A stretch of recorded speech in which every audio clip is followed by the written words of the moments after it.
जय श्री श्याम हारे के सहारे की जय हो। श्याम भक्तों, 17 अक्टूबर रमा एकादशी बहुत ही महत्वपूर्ण एकादशी। रमा एकादशी को कुछ ऐसे प्रचंड उपाय हैं जिसे करने से धन, वैभव, सुख, समृद्धि सब कुछ मिलती है। इस खास दिन को अपने हाथों से जाने मत दीजिएगा। ये उपाय करके एक बार देख लीजिएगा, जीवन बदल न जाए तब कहना। अगर घर में बहुत ज्यादा परेशानी है पैसों को लेकर, धन घर में टिकता ही नहीं है, एक एक पैसों को लेकर परेशानियां बहुत हैं, तो आपको पता है कार्तिक का महीना चल रहा है जो कि माँ तुलसी को समर्पित होता है, भगवान कुबेर को समर्पित होता है। तो बस आपको बहुत छोटे छोटे से कुछ उपाय करने हैं इस दिन उपाय करने से धन संपदा से हमेशा परिपक्व रहेंगे आप। तो आप इस दिन इन उपायों को करके देखिएगा। ये उपाय एकादशी के दिन किया जाता है। क्या पता काफी लोगों को इसके बारे में पता होगा, अगर नहीं भी पता है तो कोई बात नहीं है। इस वीडियो को पूरा देख लीजिएगा, सारी चीजें डिटेल में समझाऊंगी मैं। इस उपाय को करने के बाद आप खुद कहेंगे कि हाँ, ये उपाय बहुत ही असरदार उपाय है। जिसके भी घर में धन की परेशानी हो, पैसा तो आ रहा है लेकिन पैसा टिकता ही नहीं है, इधर से आता है उधर निकल जाता है, या पैसों का आवक ही नहीं है, घर में पैसों को लेकर हमेशा कलह कलेश चल रहा हो, या कर्ज बहुत ज्यादा हो गया हो, समझ में नहीं आ रहा हो कि करे तो क्या करे, तो आप इस उपाय को एक बार करके देखिएगा। ठीक है। सबसे पहले तो कोई भी उपाय बताने से पहले एक बात का बहुत विशेष ध्यान रखना है। एकादशी के दिन तुलसी माता के वृक्ष के अंदर या नीचे कोई भी जल समर्पित नहीं करना है। इस बात का बहुत ध्यान रखना है, एकदम विशेष ध्यान रखना है, क्योंकि तुलसी माता जो रहती है ना, वो निर्जला व्रत रखती हैं। एकादशी के दिन अगर हम तुलसी माता के पेड़ के नीचे या अंदर जल समर्पित करते हैं तो उससे उनका व्रत टूट जाता है और हमें दोष लगता है। हमारा पूजा पाठ उपाय कोई फलदायी नहीं होता है। इस बात का बहुत ही ध्यान दीजिएगा। अब बात करेंगे कि हमें उपाय कौन से करने हैं और कैसे करना है। इसके लिए वीडियो को पहले बिना स्किप किए पूरा देखिए, समझिए, फिर उपाय कीजिए। वीडियो पसंद आए वीडियो को लाइक कीजिएगा, अपने ही चैनल मैजिक उपाय को सब्सक्राइब जरूर से कीजिएगा। बाबा श्याम नाम का जयकारा दिल से लगाइएगा। श्याम भक्तों, इस उपाय को करने के लिए हमें क्या क्या सामान लेना है। इस उपाय को करने के लिए हमें कमल गट्टा लेना है। ठीक है। कमल गट्टा आप समझ गए होंगे कि किसी भी पूजा के दुकान पर आप जाएंगे तो मिल जाएगा, और नहीं तो स्क्रीन पे दिख रहा है, आप ऐसे ही बिल्कुल ले लीजिएगा। अब क्या लेना है, साथ ही साथ आपको गंगा जल लेना है। गंगा जल हमारे हिंदू धर्म में सभी घरों में मिल जाता है। मिल क्या जाता है, सभी घरों में होगा ही होगा। आप गंगा जल ले लीजिए और एक छोटी सी कटोरी ले लेना है। ठीक है। जरूरी नहीं है वो कटोरी नई हो पुरानी हो, बस एक कटोरी लेनी है। अब वो कटोरी, गंगा जल और एक कमलगट्टा लेकर तुलसी माता के पेड़ के पास जाकर थोड़ी दूर पर बैठना है। ठीक है ना, थोड़ी दूर पर बैठना है, तुलसी माता को हमें छूना भी नहीं है। फिर क्या करना है, कटोरी वहीं कुछ दूर पर रख दीजिए। आपके पास जो गंगा जल है, उस गंगा जल को अपने हाथ में कटोरी के अंदर रखना है हाथ, और गिराना है। कैसे गिराना है, ये उपाय बहुत ध्यान से सुनिए। ये उपाय मैं खुद करती हूँ, इसलिए आप सबके साथ ये उपाय शेयर कर रही हूँ। बहुत ध्यान से सुनिए। बाएं हाथ से गंगा जल लेना है और दाहिने हाथ में 5 बार गिराना है। और क्या बोलना है, अपना नाम बोलना है, अपना गोत्र बोलना है। 5 बार अपने बाएं हाथ से दाहिने हाथ में गंगा जल गिराना है। वो गंगा जल कटोरी में आ गया। ठीक है। कटोरी के ऊपर हाथ रखकर ही गिराना है, नीचे नहीं गिराना है। उस गंगा जल को तुलसी माता में तुरंत नहीं डालना है। उस कटोरी को संभाल कर अपने घर में रख दीजिए। फिर जब द्वादशी लग जाए तब आपको तुलसी माता में एक कमलगट्टा और एक कमलगट्टे के साथ वो गंगा जल जो आपने रखा है तुलसी माता में अर्पित कर देना है, और एक मंत्र का जाप करना है। क्या है वो मंत्र, ओम नमो भगवते वासुदेवाय। इस मंत्र का उच्चारण 5 बार करना है। ठीक है। इस उपाय को तो आप जरूर से कल कीजिएगा, रमा एकादशी के दिन करना ही करना है। इस उपाय को आपके घर में देखना कैसे धन की बरकत होती है। ये उपाय आप हर एकादशी को कर सकते हैं। ये तो कार्तिक माह की एकादशी है, ये एकादशी तो बहुत महत्वपूर्ण एकादशी है।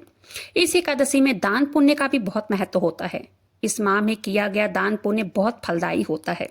तो आगे करना क्या है, अपने सामर्थ्य के अनुसार दान जरूर कीजिए। वो चाहे पैसे का हो, अनाज का हो, फल का हो, वस्त्र का हो, अपने सामर्थ्य के अनुसार बाबा श्याम का नाम लेकर दान कीजिए। यकीन मानिए, आप जितना दान करते हो उसका दोगुना आपको मिलेगा।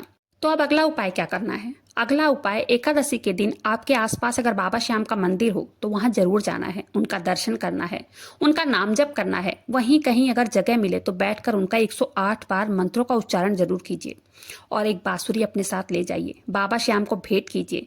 इतना आप करके देखिए। अगर आपके आसपास बाबा श्याम का मंदिर ना भी हो तो कोई बात नहीं है, भगवान श्री कृष्ण का मंदिर तो होगा, वहां चले जाइए। वहां जाकर इस उपाय को आप कर सकते हैं। अगर किसी कारणवश आप नहीं जा पाते हैं तो अपने घर के मंदिर में ही बाबा श्याम की फोटो के आगे बांसुरी भेंट कर सकते हैं।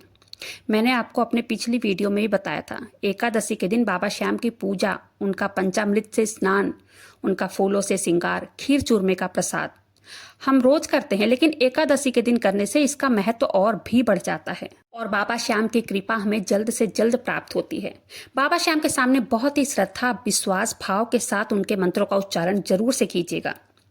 इतना आप करके देखिएगा। तो चलिए जानते हैं कि अब आगे करना क्या है। अब सुबह की पहली रोटी बनानी है, उसमें गुड़ रखकर आपको गाय को खिलाना है, ठीक है। रमा एकादशी को गौ माता की पूजा भी की जाती है। अगर आपके आसपास गाय ना आती हो, ऑफिस जाते समय, कहीं भी किसी काम से बाहर जा रहे हो, अगर जल्दबाजी में हो, रोटी बनाने का टाइम ना हो, जैसे कई कॉलेज के बच्चे हैं, वो उपाय तो करना चाहते हैं लेकिन वो बाहर रहते हैं। कई बार मुझे कमेंट करते हैं, दीदी हम बाहर रहते हैं, हमें कोई आसान सा उपाय बताएं। उपाय तो करना चाहते हैं लेकिन कोई साधन नहीं होता उनके पास, तो उनके लिए है खास करके सूखा आटा और उसमें गुड़ डाल के आप गौ माता को खिला सकते हैं। गौ माता के पैरों में थोड़ा सा सिंदूर और हल्दी को डाल दीजिएगा। रोटी खिलाने के बाद या आटा खिलाने के बाद उनके सर को हल्का सा सहला दीजिए। इतना उपाय कीजिएगा। इस उपाय को करने के बाद आपके घर में धन की कमी हमेशा के लिए खत्म हो जाएगी। जो पैसा आता है, जैसे कि पहले आपने अनुभव किया होगा, वो पैसा रुकता ही नहीं था, अब वो पैसा रुकने लगेगा और व्यापार में तरक्की मिलती है, नौकरी में प्रमोशन मिलता है। कि मनोकामना हो कि मुझे नौकरी मिल जाए, मेरे पास नौकरी नहीं है, तो उनको नौकरी भी मिलती है। इस उपाय को आपको लग रहा होगा कि ऐसा ही है, तो इस उपाय को सुनकर इग्नोर बिल्कुल भी मत कीजिएगा। इसको एक बार करके देखिएगा जरूर। बाकी आपकी मर्जी है, बताना मेरा काम है, करना न करना आपकी मर्जी है। चलिए अब जानते हैं अगला उपाय। अगर आपके घर में कष्ट बहुत ज्यादा है, रोगों से छुटकारा ही नहीं है, या कोई मनोकामना हो जो कि काफी दिनों से पूरी नहीं हो रही हो, तो इस उपाय को आप कीजिएगा। एक तांबे का लोटा लेना है, तांबे का ही लोटा लेना है, ठीक है, स्टील का लोटा नहीं लेना है। अब इसमें जल भर के और इसमें डालना क्या है, जैसे कि कार्तिक मास का स्नान दान का महीना चल रहा है, तो इसमें डालना क्या है कि थोड़ा सा गंगा जल, ठीक है, गंगा जल जरूर थोड़ा सा डालिएगा। एक कमल गट्टा लेना है, इस बात को ध्यान रखना है, कमल गट्टा जल के अंदर नहीं डालना है, ठीक है। जल को दाहिने हाथ में लेना है लोटे को, और कमल गट्टे को भी ले लेना है हाथ में ही। अपने घर के आसपास भोलेनाथ का मंदिर हो, शिवलिंग होना चाहिए, चाहे आपके घर के छत पे हो, वहां पर भी आप कर सकते हैं। अगर नहीं है तो आप भोलेनाथ के मंदिर चले जाइए, वहां शिवलिंग के ऊपर जाकर ये जल डालना है, ठीक है। और मंत्र बोलना है। क्या बोलना है? श्री शिवाय नमस्तुभ्यम। इसका जाप करते हुए आपको समर्पित करना है जल। फिर क्या करना है आपको, जो शिवलिंग पर से जो जल गिर रहा होगा, जलाधारी जिसको हम कहते हैं, जो वहां पर अपना हाथ रखना है और रखकर भोलेनाथ को देखकर जो भी कामना हो वो बोलना है। या चाहे नौकरी का हो, धन से संबंधी हो, कोई रोग दोष हो, कोई भी, अगर आप इसे रमा एकादशी पर इस उपाय को कर लेते हैं, कभी भी आपके घर में कोई भी, आपकी फैमिली से किसी पर भी कोई संकट नहीं आ सकता। आपका पूरा परिवार सुखी और स्वस्थ रहेगा, ठीक है। अब चलते हैं अगले उपाय की तरफ। श्याम भक्तों, आपको एकादशी के दिन शाम को तुलसी माता में एक देसी घी का दीपक जरूर जलाना है।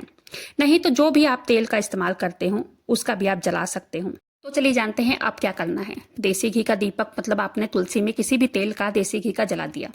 अगर जगह हो तो तुलसी को बिना छुए ओम नमः भगवते वासुदेवाय मंत्र का जाप करते हुए परिक्रमा करनी है। अगर जगह ना हो, अगर किसी दीवार के पास रखी हो माता तुलसी का गमला, वहीं दूर पर खड़े होकर गोल गोल घूमकर परिक्रमा आपको कर लेना है। अगर जगह हो तो तुलसी माता के गोल गोल घूमकर कर लीजिएगा।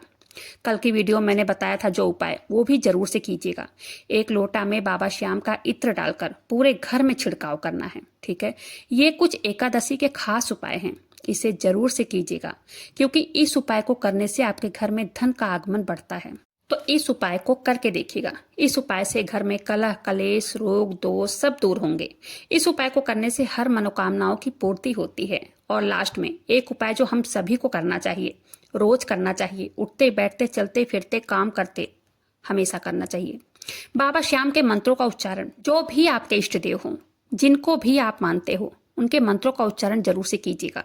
जो भी नाम आपको पसंद हो, चाहे ओम श्री श्याम देवाय नमः हो, राधा, राधा कृष्ण, ओम नमः शिवाय, राम राम, सीता राम, जो भी नाम पसंद हो जपते रहिए, क्योंकि नाम जप हमारा हमेशा कल्याण ही करता है। तो इन उपायों को एक बार करके देखिए, बहुत ही विश्वास के साथ कीजिए, आपको इसका परिणाम जरूर देखने को मिलेगा। उम्मीद करती हूँ सारे उपाय को मैंने बहुत अच्छे से समझाया होगा। अगर फिर भी कोई क्वेश्चन हो, कोई डाउट हो, तो मुझे कमेंट कर सकते हैं, कमेंट करके पूछ सकते हैं, मैं आंसर जरूर से दूंगी। उम्मीद करती हूँ वीडियो पसंद आई होगी। अगर वीडियो पसंद आई हो तो प्लीज़ वीडियो को लाइक कीजिएगा, अपने ही चैनल मैजिक उपाय को सब्सक्राइब जरूर से कीजिएगा। बाबा श्याम नाम का जयकारा दिल से लगाइएगा। मिलते हैं फिर ऐसे किसी वीडियो के साथ, तब तक के लिए जय श्री श्याम, हारे के सहारे की जय हो।